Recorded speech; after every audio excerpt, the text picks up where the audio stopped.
بسم الله الرحمن الرحيم ألف لام ميم.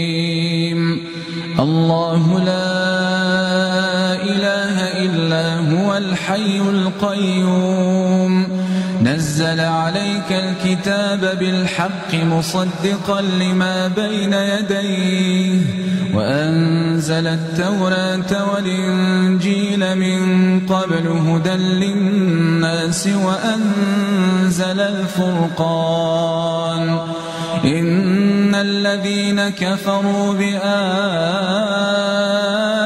الله لهم عذاب شديد والله عزيز ذو انتقام.